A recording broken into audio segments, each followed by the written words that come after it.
Alrighty, so we're going to be giving 40 mLs of warmed fluids once a day for 3 days. This will count for one of the days. Then after the third day, we're going to do every other day until the appointment, okay? So I've already pre-warmed this. How we'll usually recommend is like if you're boiling some water, then you can rest it on top to be warmed. We don't usually recommend putting it in something to be warmed, if that makes sense. Like the steam is usually good enough to warm it up. And they do warm fairly quickly. Now the temperature, you would want it about body temperature, like how you would for a baby. So you will test it on your wrist. So if you want to give me your wrist so you can feel. So you feel how it's warm, just warm enough. It's not too hot. We don't want to burn her under her skin. It's like how the temperature you'd give it to a baby. So this is the butterfly catheter. This is the part that will actually be going into the bunny. And I'm actually going to untwist. This is sterile, so I can put that in there. I will go ahead and connect and twist. Now this line is going to be filled with air.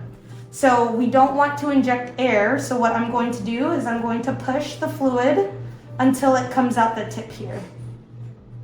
So the fluid came out of the tip, so that's how I know that this now no longer has air. So when I go like this, you see how the fluid shoots out? So that's good. That's exactly what I want. So with the dominant hand, or non-dominant hand actually, I'm going to do what is called a tenting.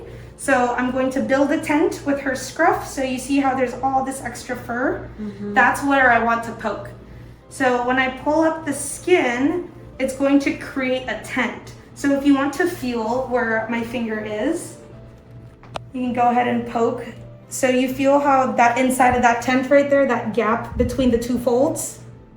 Yeah, so you're just pinching up right under here? Yeah, by the shoulder blades. Okay. And when you do that, it'll create a little triangle. Okay. So if you want to try feeling again, you can. So do you feel that little triangle? Yeah. That, and then there's a little gap? Like a hole. Exactly. Yeah. So that hole is where I'm going to poke. So what I'm going to do is I'm going to make sure my bevel is up. So the whole part is facing upwards. It's just a formality thing. So I have the needle. Again, the worst part is just the handling. They're usually fairly good about the poking. So I'm gonna feel for that tent again, and I'm just going to poke right into that tent. Good job. I'm just gonna let go. The whole needle is inside, so if you wanna come look, the needle is inside the bunny. And what I'm going to do is I'm gonna look here at this part, because what I'm gonna do now is to make sure that we're not in the bloodstream. So I'm just going to pull the syringe back. You see how it moves back and forth? Yeah. That means I have resistance, which is exactly what I want. Oh, don't be angry. So because I have resistance, that means I'm good to go. If I were to pull and I just keep getting air and it keeps pulling and pulling, that means I went through the skin. So all that means is pull out, get a new needle, and try again. So now that the butterfly catheter is securely inside, I'm just going to push down on this part, and there's going to be a giant bubble that's going to form. That is normal. That's the fluid going under the skin. So I'm just gonna push, push, push, push, push. I'm pushing. Some fluid's leaking out. That's okay, that's also normal. So since fluid is leaking out, I'm just going to hold for about 30 seconds. And as you can see, again, she was very, very good about it. The fluids shouldn't, be too warm because that can cause discomfort. Again, if fluid leaks, that is normal, that does happen. And the fluid bubble will go down within the next couple hours when the body absorbs it. And again, it's usually the handling that they dislike the most. The needle and the fluids itself are not painful. It just looks scary because we're poking her. But she was such a good girl. And then I can just dry her off with a little towel just to get that excess. Just to get that excess off her fur. So I can't, that needle is done with. Exactly, okay. Yeah. But you have extras in there. Just to dry her off a little And then once you're done with that, please do not throw it in the trash, the needle. If you have somewhere secure that you can put that in, that's usually preferred. Like what? Like a Ziploc or like a glass container. And then you can drop it off at your local fire station. Usually we don't ask owners to bring them back, but if you're gonna be back anyway and you wanna bring it, we'll take it, it's fine. Okay. So I'm just gonna keep this together. And then this part you can reuse for more fluids so you don't have to waste it, okay? And how do I get the fluid out of there into there? Oh, right. So this little part, rubber bit that pokes out, that is where you're going to poke in. So I don't know if you have somewhere where you can hang this at home. It's usually easiest if it's hung up somewhere. If not, it's okay. You'll just poke into the bag. And once you poke into the bag, I mean, you can see the needle there. Oh, Hey, sweetheart. And then you will just pull back with the syringe. I need more hand muscle for this, but that's why it's easier if you hang it, and then that way you can use both arms to pull the fluid.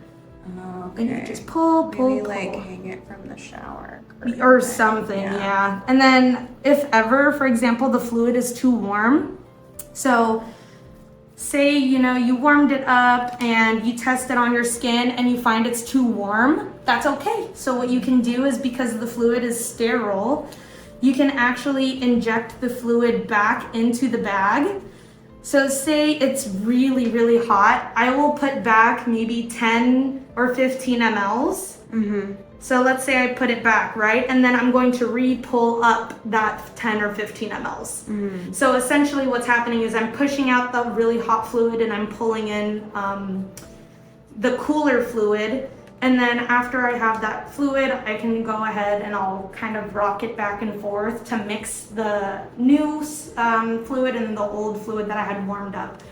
And then I would just go ahead and test it on my skin again to make sure that it's not too hot or it's not too cold. So if you want to feel this is the water straight from the bag. So that's It's really cold, yeah. So even though it's room temperature, it's too cold. It's too cold.